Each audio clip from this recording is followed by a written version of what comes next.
নজর রাখবো পরবর্তী সংবাদে। বৈশাখের শুরু থেকে একেবারে তাপমাত্রা ঊর্ধ্বমুখী, প্রায় 42 ডিগ্রি ছুঁই, কিন্তু এই 42 ডিগ্রিতে কার্যত এক ওআরএস মেশানো জল খেয়ে এবার শরীর সতেজ রাখছে হরিণের দল। তবে এক্ষেত্রে সর্বনেশে গ্রীষ্ম এবং পাশাপাশি বলা যায় বর্ষা শেষে রুদ্র রূপে আপন ছোকে বিষম রোখে আগুন ফোঁকেই ধরার চোখে। কবি সুকুমার রায়ের ছন্দেই মিলেছে আকাশ বাতাসে। তবে সেক্ষেত্রে বলা যায় পাল্লা দিয়ে বাড়ছে তাপমাত্রা এবং একই সাথে বইছে লু। কার্যত গৃহবন্দী আমজনতা, পর্যটকদেরকেও দেখা নেই। তবে জঙ্গলের পশু পাখিরাও গভীর জঙ্গলের ভেতর শীতল জায়গায় আশ্রয় নিচ্ছে। জঙ্গলের জলাশয়গুলিতেও ভিড় জমাচ্ছে তারা।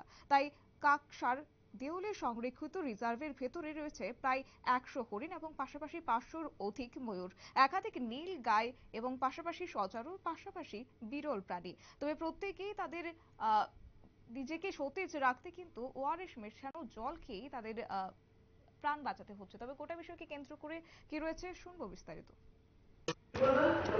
দেখুন, ওই প্রতি বছরের মতো এবছরও এই যে গরমের এই যে তীব্র দাবদাহটা চলছে, তা এই সময়তে আমাদের প্রতিবারই হরিণকে ওআরএস, নুনচিনি জল করে বা ওআরএস এ সমস্ত দেওয়া হয়।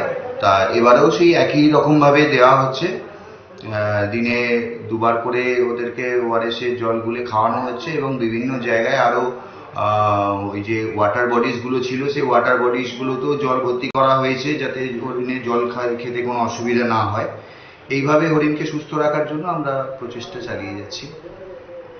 শুধু মানে ওখানে তো হরিণ তো নেই দেউলে, হরিণ, ময়ূর, বিভিন্ন পশু পাখি সবারই জলের একটা এই সময়তে একটা আকাল বা টান রয়েছে। তো সেগুলোকেও যাতে সুস্থ রাখা যায় তার জন্য এই ব্যবস্থা। আমি Sudip Bandyopadhyay, range officer, Durgapur range. আপনারা শুনলেন তাদের বক্তব্য। তবে এক্ষেত্রে বলা যায় সূর্য অস্ত গেলে হাতে গোনা কয়েকজন পর্যটককে দেখা গেলেও দাবদাহের মাঝে কোনো পর্যটককেই দেখা যাচ্ছে না।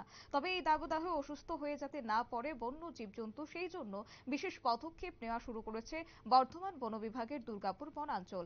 এবং দুর্গাপুর বনাঞ্চলের বন আধিকারিক সুদীপ বন্দ্যোপাধ্যায় তিনি বলেছেন, প্রতিদিন সকালে এবং বিকেলে সংরক্ষিত রিজার্ভের ভেতর হরিণদের খাওয়ানো হচ্ছে ওআরএস এবং দুপুরে হচ্ছে কাঁচা শাক সবজি তরমুজ সহ প্রত্যেকটি জিনিস। তবে এক্ষেত্রে বন দপ্তরের চিকিৎসাও দিনে অন্তত একবার করে হরিণদের দেখভাল করছে বলেন তারা জানিয়েছে। আজকে